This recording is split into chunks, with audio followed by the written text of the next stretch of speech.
Today's tutorial will be about the Lloyd's market in a bit more detail. Now, this tutorial isn't needed for SP8 as it's currently only in the SP7 syllabus.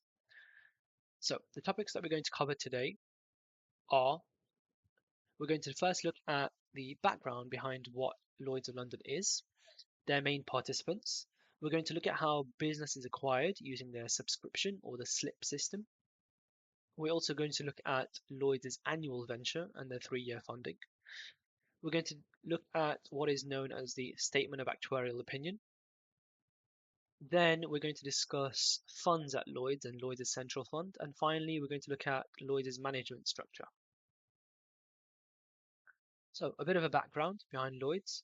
Lloyd's is a marketplace made up of members who contribute capital, accept liability for risks, and aim to receive a share of profits earned on those risks.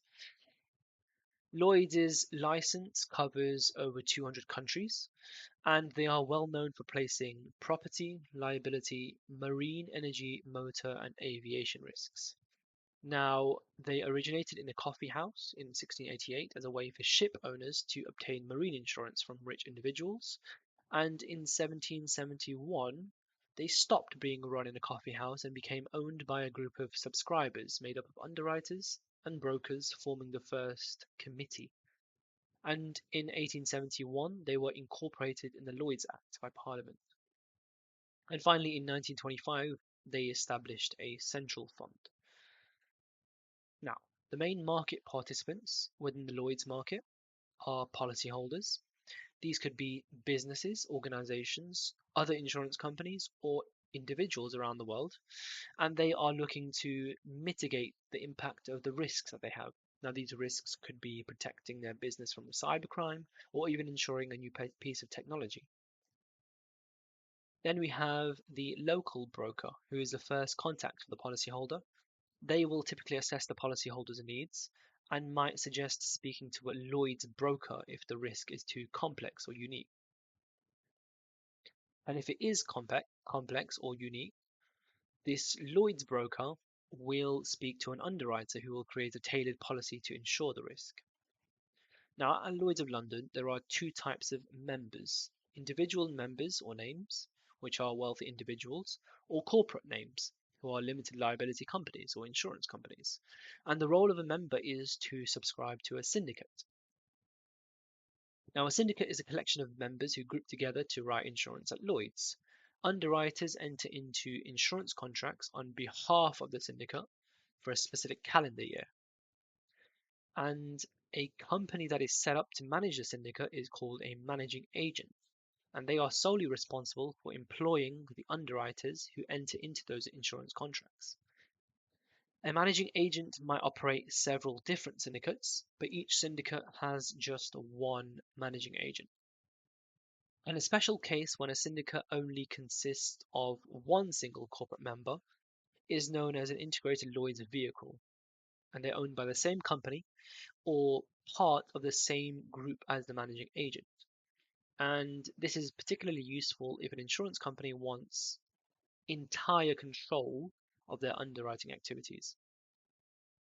And finally, we have a members agent, and these members agents act on behalf of the members or the names, and they advise individual members on which syndicates to be subscribed to, and they carry out the sort of admin work for their membership.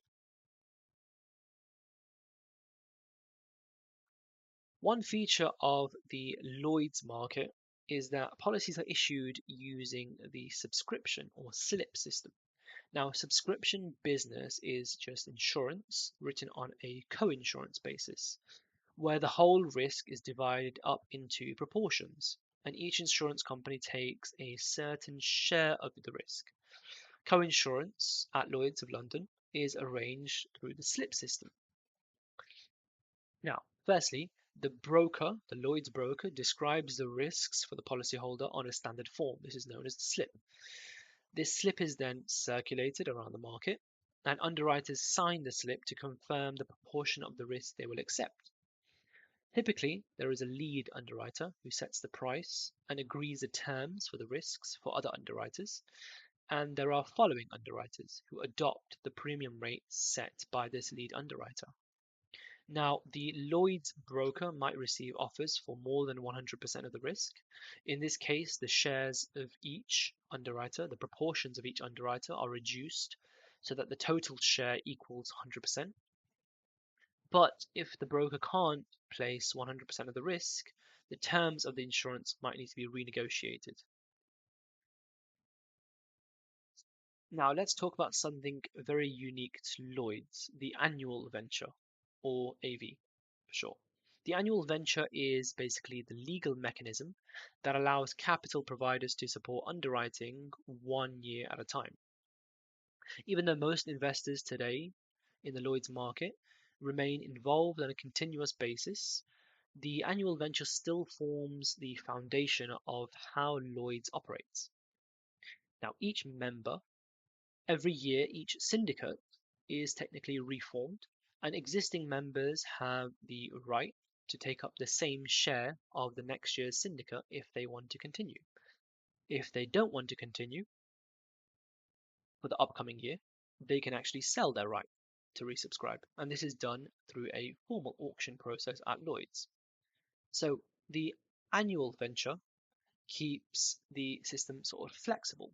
Investors can stay in, increase their share, reduce their share, or even exit completely, all on a yearly cycle.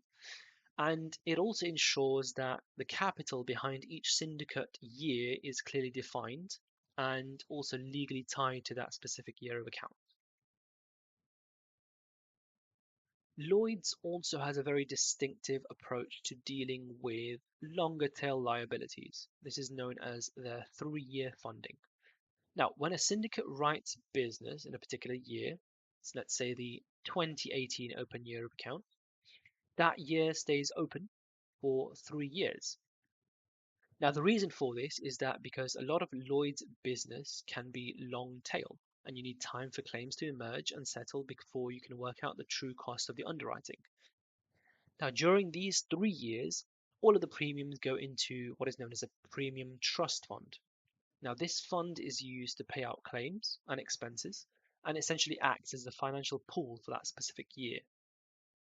At the end of the 3-year period, the managing agent estimates all of the outstanding liabilities that remain, and once those liabilities are estimated, the syndicate buys what's called a reinsurance to close. This reinsurance to close is a transaction where all of the remaining liabilities are transferred into the next open year of the syndicate. And once the RITC is completed, the closing year's liabilities are effectively extinguished and the profit or loss for that entire year of account can finally be calculated. So, for example, for the 2018 year of account, profits are usually declared around the end of 2020. And occasionally, if the liabilities are too uncertain, for example, if there is a major catastrophe with very unclear claim development, a year of account can be kept open for longer than 3 years until the liabilities become more reliable. Next, and another important requirement for the Lloyd's framework is this Statement of Actuarial Opinion, or the SAO. Every year, at year end, the managing agent must obtain an SAO for each open year of account. Now, this opinion is provided by what's called a signing actuary, and the purpose is quite simple. The actuary has to confirm that the technical provisions or the reserves held for solvency purposes are at least as large as their best estimate of the liabilities. In other words, it's an independent check to make sure that the syndicate's holding enough reserves to remain solvent. And it's a key safeguard within the Lloyd's environment, especially given the long tail nature of much of the syndicate's business. Now, this signing actuary has to be someone who is approved by the Institute and Faculty of Actuaries, and they also need the right level of experience to give this kind of opinion. And typically, the signing actuary is independent of the managing agent, which helps maintain objectivity, of course. But in some cases, in most cases, an actuary working directly for the managing agent can fulfill the role. provided they meet the professional requirements. Now let's look at the sort of leadership and governance structure underpinning Lloyd's. At the center is the corporation of Lloyd's. This is the sort of corporate body that supports the entire market. It's funded by subscriptions, paid by individual and corporate members, and it provides all the central services, the building, the administration, the regulation, and the infrastructure that allows underwriting to take place. It's also run by a CEO and a team of directors. Next is the franchise board, which essentially acts as the corporation's executive board. It's made up of executives and non-executives, and they essentially look after the governance of the market and make decisions that the Council of Lloyd's delegates to it. You can sort of think about it as the Lloyd's of London's equivalent of a company's board of directors. Now, above that sits the Council of Lloyd's, which is the main governing body responsible for the overall direction and the strategy for the Lloyd's market. It has a very specific structure. They have 6 working members from within the market, 6 external members, and 6 nominated members.